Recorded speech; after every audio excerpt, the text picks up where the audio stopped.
Tuesday, November 14th from 6 to 8 p.m. at the Indiana Regional Medical Center. Always great care. 8:46 at Indiana in the Morning on this Monday morning. And joining us in studios this morning is Wesley Wertz, the commander of the American Legion in Indiana, and also with us this morning, Harold Woody Wood, the project leader. And gentlemen, we welcome you to the program, and we're going to find out about the upcoming Veterans Day Parade. Thank you. Good morning. Morning. Our Veterans Day Parade will take place Saturday, the 11th. We'll step off for the parade route at 10:45, and all of our troops then will be in front of the courthouse at 11 o'clock, where a cannon will fire the 11th hour, the 11th month, the 11th day, where all of our veterans will be tributated by our IUP band and our Indiana High School Marching Band. Immediately following the parade will continue the rest of the way through to 9th Street. And then events occurring also that day, we have a breakfast at our American Legion, $5 a person. That'll be 8 to 10:30 a.m. That's for anybody? Anybody, okay. And then immediately following the parade, we have a free luncheon back at the Legion as well. Now, that will start 12-ish, basically when the parade's wrapped up and everyone's able to move around. And the lunch is also open to everybody? Right. Okay. But one major addition that we have into the parade this year is we have Jimmy Stewart's Cessna in the parade route this year. And that's why I have Harold here to talk about it with us. He's the project manager director on all this. Mm-hmm. Now, the plane's going to be, stupid question, on the ground. On the ground, that's correct. Right? Okay. But it'll be on its own wheels. Right. And it'll have all the wings and fully assembled. If it had real motors and was legitimate, it could fly. Okay. Now, you folks have been working on this airplane for quite some time, haven't you? Yeah, since we picked the airplane up in Dallas, Texas. It was going to be scrapped down there in April 2015. So it's been a 2-year project. And I think we knew from the beginning that it was going to take 2 to 3 years to get this project completed and up on a pedestal and in a display in front of the Indiana County Airport. Now, this is the actual body? No, this is a recreation? real airplane. Right, but it's the actual plane that Jimmy flew? Yes. Okay. And we verified that because we wanted to make sure that we weren't just painting another airplane up that looked like Jimmy's. We wanted to make sure the serial numbers were his. And it was a difficult thing to do because the FAA deregistered this airplane. It hadn't been flown for a number of years. But Jimmy bought it new in 1961. And we had a picture of the plane, and the family was taken as a Christmas picture in Christmas '61. Okay. And he flew this particular airplane back and forth to his ranch a number of times, and that's the reason he really bought it. But he also flew it back to Indiana about 3 times. And we tried to find somebody who might have had a picture of it because all we had was a black and white picture. At the time we got it, we didn't know what colors the actual plane were. And you found a colored photograph? And we eventually found a code inside the airplane that gave us the rough colors, which was Matador red, patina white, sandstone beige. And from that, then, of course, there's a lot of different shades of Matador red.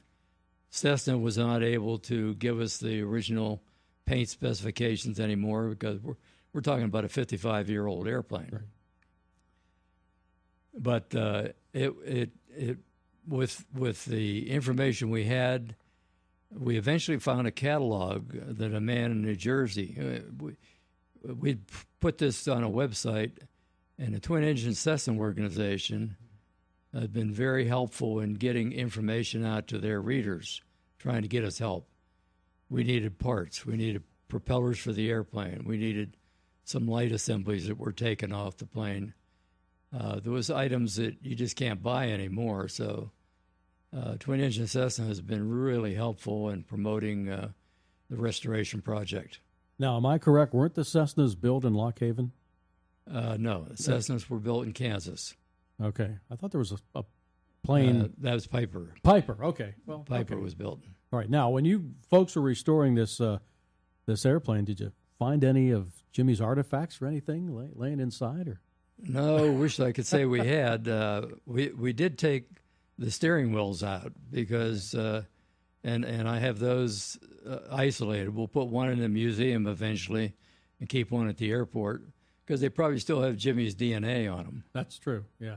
Now, that's my next question. After the parade, where does the plane go? The plane will go back to the airport. It'll be kept in the Lockard hangar until we're ready to finish and complete a pedestal sometime next year. And then where will it go? Then it'll go on top of that pedestal. It'll be 15 feet in the air. And the club just recently voted to not just make this a static display, but we're going to let the plane weather vane. The props will turn in the wind, and the plane will turn into the wind, and it'll be a dynamic type display. And this will be all the time. This will happen all the time. Wow. And our long-term goal was to make this a little playground area at the airport for kids to have some aircraft type things to display. Once again, Jimmy Stewart's plane is going to be part of this year's Veterans Day Parade in Indiana, Saturday, November the 11th, beginning at 10:45. How much did this project cost, and where did all the funds come from? Well, we're about halfway in the fundraising process. We originally planned about $60,000 that it would take to complete the project. We spent about, in actual cash for paint and supplies, about $8,000 so far. Probably spent about $12,000 total. We put over 3,100 hours of volunteer time into the project. It takes a lot of time to remove old paint and do the actual physical work. So most of it been volunteer effort so far. Now, where was the work done? A lot of the work was done in Indiana at the airport. Okay. The airport gave us the use of a hangar, and our club, which is the EAA, which stands for Experimental Aircraft Association, has a lot of members with different skills because most of us have built airplanes before. Never built a twin-engine airplane, but so this is a little bit new to us. But it's just a bigger airplane. Right. Now, if somebody would come up to you and say, we'll give you the money to make this thing fly, could that happen? It could happen. We estimated it would take maybe $150,000. The engines alone, a new engine for this airplane, is $46,000. So it would take two of those.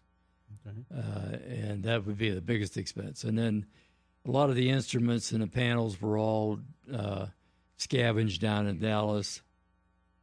So you would end up putting new panels, new wiring. It would be an effort. But the aircraft by itself is actually pretty solid. So it must have been in pretty good shape when you got a hold of it. The aluminum was all in good shape. A lot of fiberglass parts had rotted away in the sun. So most of our effort was to make new fiberglass pieces because if we could find them, for instance, it was a tip tank light assembly.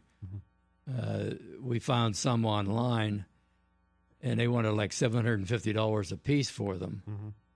We ended up making them for about $50 worth of material, just a lot of labor, and just refabricating.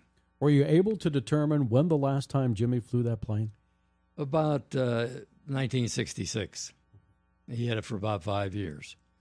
And then he sort of stopped. In fact, the last couple of years he owned it, started flying with another individual who flew his P-51 in the Thompson Trophy races, Joe DeBono, a very famous pilot. And Jimmy just flew more. He felt more comfortable letting somebody else that was a little younger be more proficient. As Jimmy was starting to get up there in years. And, at this point, he's flown for 30-some years. So he got a chauffeur. Yeah, a lot of show. But a real purpose in the whole thing is not just to honor Jimmy as an actor, but to honor him for his veteran service. A lot of people don't know what his flying career was really like. And it wasn't just the military, but he was a civilian pilot, flew a number of years in the Strategic Air Command, and he flew a B-52, a B-47, a B-36, which is a huge airplane, and during the days of the Cold War. He also flew as a brigadier general on one mission in Vietnam, which a lot of people don't really know. And he, of course, was one of the founding fathers of the airport that we now call the Jimmy Stewart Airport. In fact, right? I got to meet Jimmy the first time in 1959. I was the JC then. And the JCs put on an air show in 59. And that's the year that we dedicated the airport rename it to Jimmy Stewart Airport. And so it was an honor to meet Jimmy and Gloria. In fact, we had breakfast at the Capitol, or not the Capitol, Dean's Diner. Okay. And it's been long gone now. Well, we want to congratulate you and your group on this. Should be an exciting project, and I'm sure everybody that comes in town for the Veterans Parade on Saturday, November the 11th, will be waiting to see Jimmy's Airport coming down Philadelphia Street. Yeah, That will be quite a sight. Last time Jimmy was here was on his 75th birthday. Right. Right out in front of the courthouse here. I was there broadcasting. And I think Ronald Reagan was the president then. Made the phone call. And they flew jets right across Philadelphia Street. Okay, gentlemen, hey, thank you so much for being part of Indiana in the Morning. Stick around. We're going to take another look at our news coming up next from the Fox Network. It's all about super low payments at TriStar's Used Car Outlet. This is Mike Marquetta, and this week I have 2000